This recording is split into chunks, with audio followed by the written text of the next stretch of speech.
नेपाल की सीमा से सटा यूपी का श्रावस्ती बौद्ध धर्म को मानने वाले लोगों की तीर्थस्थली के रूप में जाना जाता है। श्रावस्ती में ही गौतम बुद्ध ने तपस्या की थी। श्रावस्ती में विधानसभा की 5 सीटें हैं। इकौना, श्रावस्ती, तुलसीपुर, गैसड़ी और बलरामपुर, इन 5 सीटों पर समाजवादी पार्टी का कब्जा है। परिसीमन के बाद श्रावस्ती लोकसभा सीट बनी। 2009 के चुनाव में कांग्रेस के विनय कुमार पांडे यहां से सांसद चुने गए। 2014 के लिए कांग्रेस ने अपने उम्मीदवार के नाम का ऐलान नहीं किया है, लेकिन समाजवादी पार्टी और बीएसपी ने अपने अपने उम्मीदवारों के नाम का ऐलान कर दिया है। समाजवादी पार्टी ने बाहुबली नेता अतीक अहमद को उम्मीदवार बनाया है, जबकि बीएसपी ने लालजी वर्मा को। बीजेपी ने भी अपने उम्मीदवार के नाम का ऐलान नहीं किया है। श्रावस्ती में रेल सुविधाओं की कमी बड़ा मुद्दा है। इसके अलावा बेरोजगारी, पानी, बिजली और सड़क की खस्ता हालत भी यहाँ अहम चुनावी मुद्दे हैं।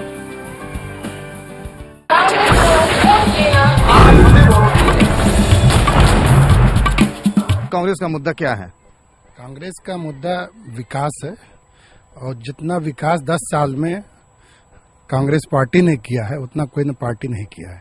अब यहाँ पर कंपैरिजन ये है कि मोदी प्रधानमंत्री बने कि राहुल गांधी बने, ये तो देश फैसला करेगा, जनता फैसला करेगी कि कट्टरवाद को चाहते हैं कि ऐसे शख्सियत को चाहते हैं जो पूरे भारत को एक करके वो चले। किसी अदालत ने मोदी को कभी कटघरे में नहीं खड़ा किया, लेकिन फिर भी मोदी तो जालिम तो हैं।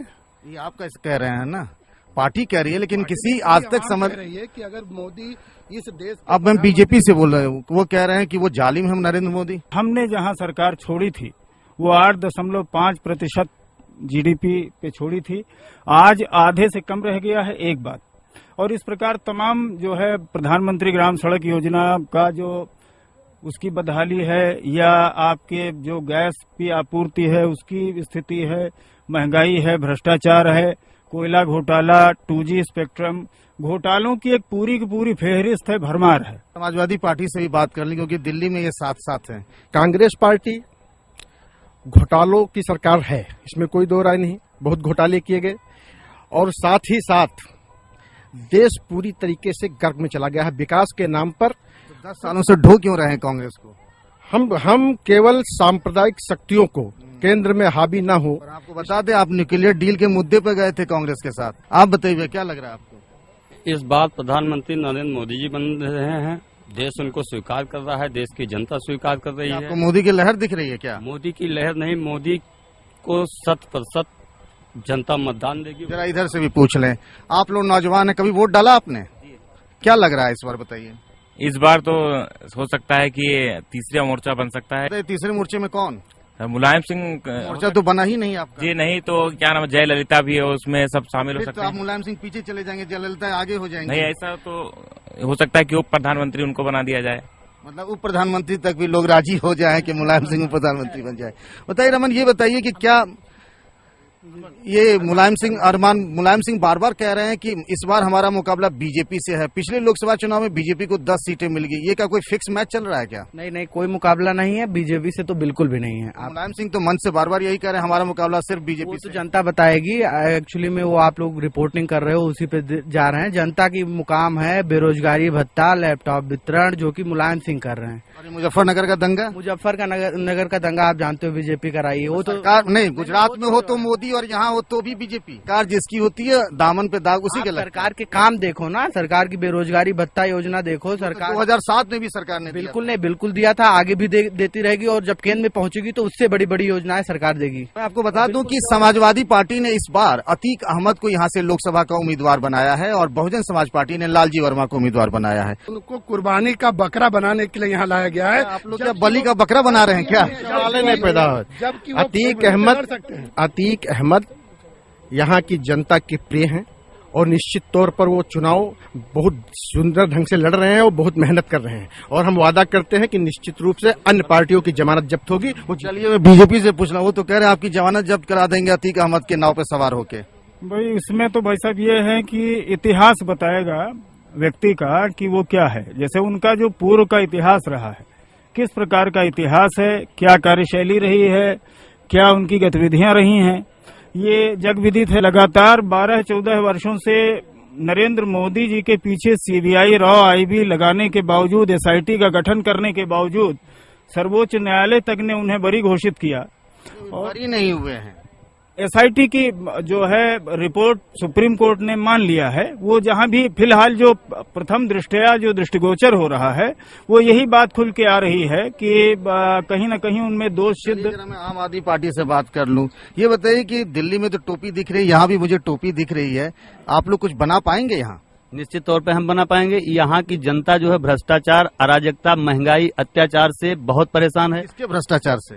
जितनी भी चारों पार्टियों को आपने देख लिया है, जनता ने देख लिया है, सब भ्रष्टाचारी हैं। सब भ्रष्टाचार में लिप्त रहे हैं और सबने जो है विकास के काम नहीं किए। जनता आपको मौका मिला तो अब दिल्ली से भाग गए। हम जन लोकपाल को लाने जा रहे थे। जन लोकपाल में आपने देखा कि भाजपा और कांग्रेस के लोग इकट्ठा हो गए। मैं इन सबसे भी पूछ लूं कि ये बात समझ में नहीं आ रही, अभी 4 राज्यों में विधानसभा चुनाव हुए, सबने आपको खारिज कर दिया। जब किसी को आना होता है तो उसको एक झटका लगता है। मैं मानता हूं कि ये झटका लगता है कि आने वाले के लिए, सुधरने के लिए।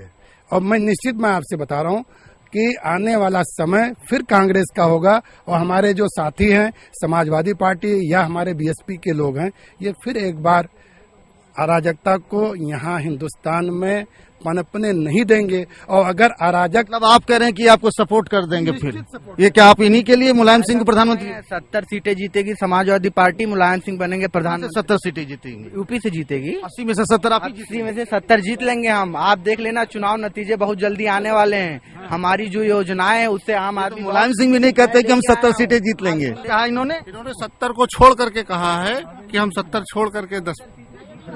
ये भैया कह रहे हैं 70, बताइए। ये जो कह रहे हैं ये तो आने वाला समय बताएगा, क्योंकि आप 58 श्रावस्ती ही से ले लीजिए कि यहाँ चौथी बार कैंडिडेट बदला गया है और मैं एक ही सवाल किया हूँ कि 5.25 लाख में। ये बताइए, जो कह रहे हैं बार बार कैंडिडेट बदला गया, फिर जैसा अभी आपने कहा अतीक अहमद के बारे में, वो 5 बार से जनता उनको विधायक बना रही है, फिर सांसद भी बारे। पिछली बार विधायक नहीं बने थे, अभी जो चुनाव हुआ सांसद भी रह चुके हैं, तो जनता ने निश्चित रूप से उनको चुना है और जनता के लिए वो काम भी करते हैं। और हमारे नेता आदरणीय मुलायम सिंह यादव जी ने उनको प्रत्याशी बना के यहाँ भेजा, तो निश्चित रूप में उनको कोई खासियत रहेगी तब तो भेजा है। 70 में से एक आपके अतीक अहमद भी होंगे, जरा बात कर ले, राय ले ले। आप कुछ कह रहे थे, बताइए। देखिए, न कांग्रेस की सरकार बनेगी न भाजपा की। क्यों? लाल कृष्ण आडवाणी खुद कह चुके हैं गैर कांग्रेसी, गैर भाजपाई। बहुत पहले कहे थे, तो वो पहले कहे थे, किस बड़े नेता है, कैसे कहे? अरे पहले तो आप मुलायम सिंह भी लाल कृष्ण आडवाणी की खुद ही तारीफ कर चुके हैं कि संसद में मिले थे, वो कभी झूठ नहीं बोलते हैं। आप कैसी बात कर रहे हैं? हम एक चीज बहुत साफ कर दें कि जब से समाजवादी पार्टी की सरकार बनी है उत्तर प्रदेश में, इस जनपद में जो विकास दिखाई पड़ रहा है वो शायद 50 वर्षों में कभी नहीं हुआ। यहाँ पर 4 लेंथ बन रही है जिसकी किसी ने कल्पना नहीं की होगी। राप्ती नदी पर पुल बनकर तैयार हो गया है जिससे इकौना तहसील के आने जाने की दूरी 20 किलोमीटर हो गई। जमुना तहसील बन गई है। ये तो कह रहे हैं बहुत काम हुआ, विकास की गंगा बह रही है, बताइए। सर, राप्ती नदी का पुल, एक पुल बना राप्ती नदी का, जिसके लिए हमने भिक्षाटन तक भी किया। और आपको बता दें ये पुल 17 सालों में बन के तैयार हुआ है। ये राजनीतिक दलों की उपलब्धि है। 17 साल पहले उसका शिलान्यास हुआ था। आम पार्टी जो भी प्रवक्ता कह रहे थे 700 लीटर पानी दिल्ली में, वो भी सब्सिडी से फ्री किया, जिसका ढिढोरा चारों तरफ पीटा गया। हमने पूरी नहर फ्री कर दी है, एक भी पैसा पानी का। आपके रामगोपाल यादव जो नेता हैं आम आदमी पार्टी की, तारीफ कर चुके हैं सार्वजनिक मंच से। तारीफ नहीं की होगी, उनकी अच्छी नीतियों की तारीफ की जाएगी, लेकिन जो गलत कर रहे हैं उसका आलोचना होगा। चलिए, बहुत बढ़िया है। कौन बनेगा प्रधानमंत्री की नुक्कड़ बहस में श्रावस्ती से इतना ही। मेरे सहयोगी प्रकाश कुमार बिहार के किसी एक और लोकसभा सीट से कौन बनेगा प्रधानमंत्री की नुक्कड़ बहस लेकर हाजिर होंगे कल।